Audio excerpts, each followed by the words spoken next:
All right, folks, this was gonna get interesting. There are very few times in my time on the internet where I find an article that is so vitriolically annoying that I have to cover it. And I believe this article qualifies because of the egregious oversights that I found just in looking through the premise of the article alone, not even really getting into the article itself. So, we're going to go ahead and flip the script here. As you can see, I have my little dealio up here in the corner. Thank you all for your comments on my last video, the Aptera News Update for the 27th, because I basically figured out how to do this. Theoretically, what should have happened there is the text should have come down into the main view, and I should have moved up into the corner where the information used to be. Anyway, long story short, I found this article, and we're going to go ahead and talk about it here. It says, new EVs still can't beat the efficiency of a plug-in hybrid. Just on the face, when I read that title, I was like, no, you're telling me that a hybrid can get 130 mpg? That's amazing. That's crazy. And so the first thing I did was I looked into that because that's what I understood efficiency to mean. So, how efficient is the Toyota Prius is the first thing I Googled. It said 57 mpg. I said to myself, something smells off here. Something feels a little weird, because I know for a fact that the Tesla Model 3 is 132 mpg equivalent. So on the face, the Toyota Prius is not anywhere near as efficient as the Tesla Model 3. Upon that realization, I immediately took my my intellect to task to try and figure out what in the world they could mean. And in about 1.5 minutes to 2 minutes of time, I could not figure it out. So I said to myself, I'm going to go ahead and read this article, even though I am fairly certain that they are making this all up. Let's go ahead and check it out. So I scrolled down through the article, and it said, the latest study says a small PHEV, plug-in hybrid electric vehicle, like the Toyota Prius Prime, is greener than the EV powered by big, heavy batteries. Now, with that included, this is not talking about efficiency. Efficiency is how much energy you're using when the vehicle is in use. What they're talking about is the round-trip emissions for the entire vehicle. Round-trip emissions are not the same as efficiency. The entire lifetime of a vehicle's emissions from the beginning of its production up until it is scrapped or recycled or whatever is very different from how much energy you're using on the road, which is generally considered the efficiency. That's why when I Googled how efficient, they gave me the MPG. That's why when I Googled how efficient, they gave me the MPG. Well, in this case, MPGE. I'm making sure to include that little E because it's not burning gas. Anyway, let's go ahead and jump back over here. So, they're actually talking about the overall energy and refining and mining and whatnot of these vehicles. So, even this aspect from full cycle life of the vehicle, it felt a little off still. I still wasn't understanding what exactly they meant when they were talking about how a Prius, a plug-in hybrid, could be more efficient. So I continued to read this article, and Google was kind enough to highlight this little blurbalite, this little piece for me here. The Toyota Prius Prime has beat out the latest EV for a title of greenest car. That sounds suspicious on its face, but let's keep going. Despite more EVs coming to market, none of the latest fully electric vehicles in the US managed to outdo the efficiency of the humble Prius plug-in. Again, misusing the term efficiency based on the premise of their article, the description of their article, but whatever, let's go ahead and keep going. According to the Washington Post and recent findings in the 2024 Green Cars Report.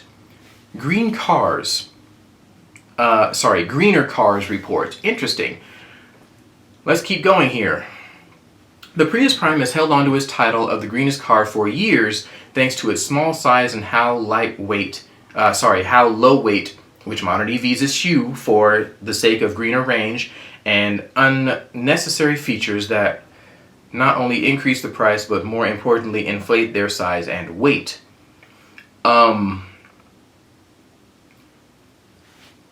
just going to go ahead and say it here. That entire paragraph was a load of FUD. The features in most electric cars nowadays are all digital. They are all programmed into the vehicle. I believe what they're trying to say is that because the Prius Prime doesn't have any features like driving assistant or whatever, there's no cameras, little cameras in the maybe that's what they're trying to say, but I don't think that any of that sentence made any any of that paragraph made any sense.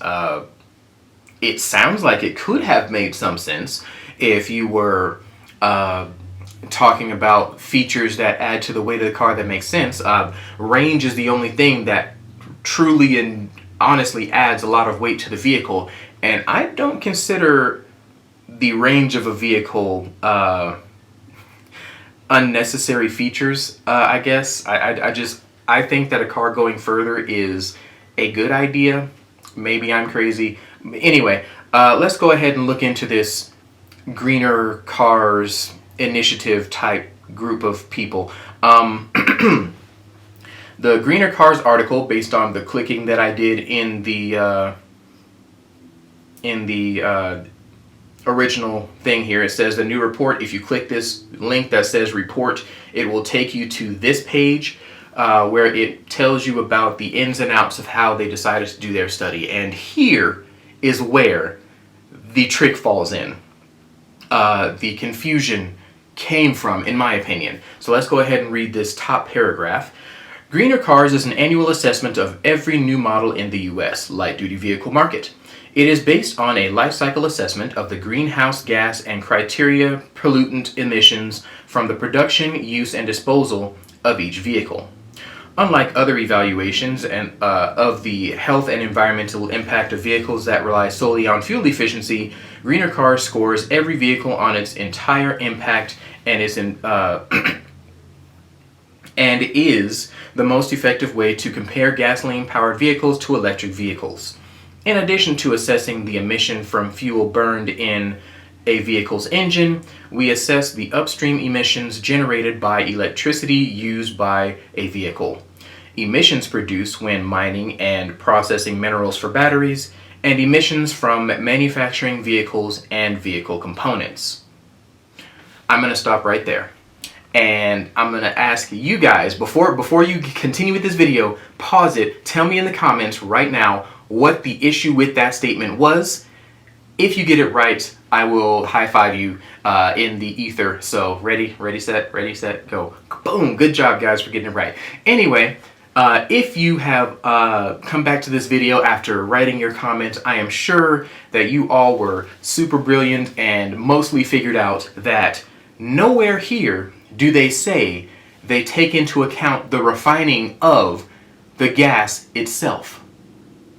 That's very important, because if you're going to talk about the emissions generated by electricity used by the vehicle, if you're going to talk about emissions from fuel burned in the vehicle's engine, those two things are congruent, but nothing in here says we are going to also add in the refining process of oil, the energy required for oil Nowhere in there does it say that. Now, once that lever was flipped in my head, I said, wait a minute, you're ignoring a very big metric for a company that, or rather, for an initiative that decides that they want to rate cars based on their entire life cycle. That's a big chunk to miss. In fact, it is the biggest chunk to miss when it comes to the emissions over the lifetime of a vehicle.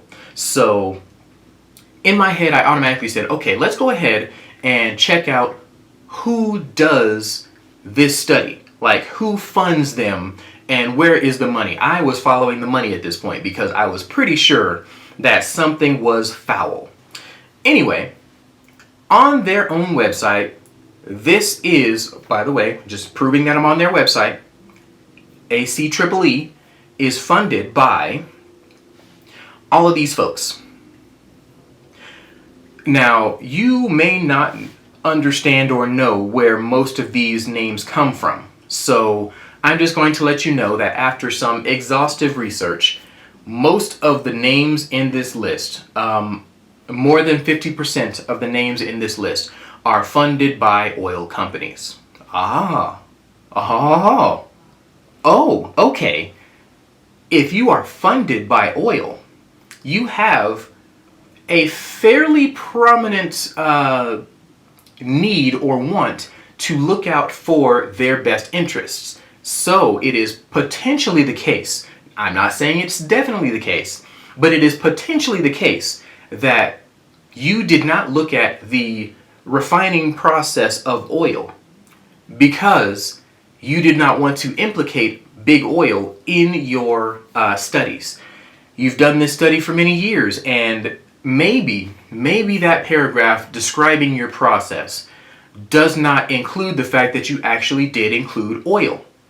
If that is the case, please put that in your actual description of the process that you guys undertake. If you do not include this little detail or nugget, I suggest that you include said nugget and these numbers and these charts that you guys put out. Let me go ahead and scroll down to the charts.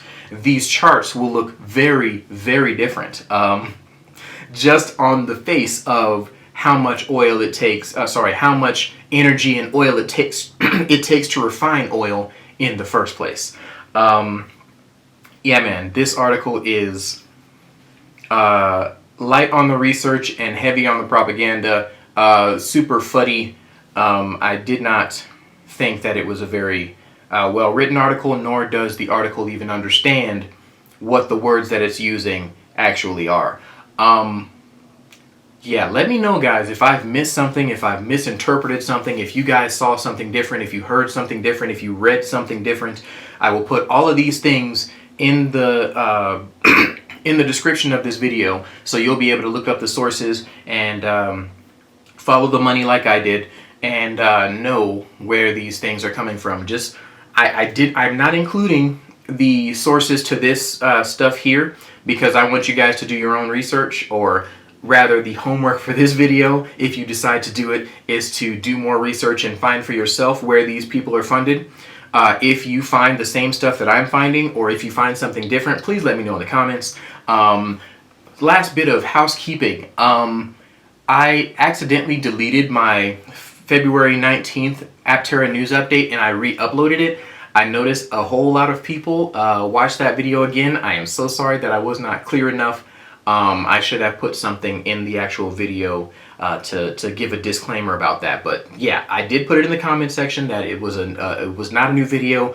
My newest video is the the February 29th Aptera news update. So I apologize. I did not know that would cause so much confusion because the view count is very similar for both, and I'm only imagining that people are clicking on the 19th video, getting confused, and then coming to the 29th video. I apologize for that so much. Yeah, anyway, that is about it for this video. Stay informed, all you wonderful folks. Yeah, do your homework. if you feel the need to do it, to see where all these things come from. Like I said, only half of these companies are funded by big oil in any part whatsoever, so maybe that is a factor that plays into this, but I believe that this initiative, this set of rules and whatnot to rate these cars is biased. Moreover, it is probably not accurate for several reasons, but the most important reason is that they don't even have all of the metrics that they should be observing in the study by their own admission. So anyway, thank you guys so much for watching. Yeah, catch you guys next time.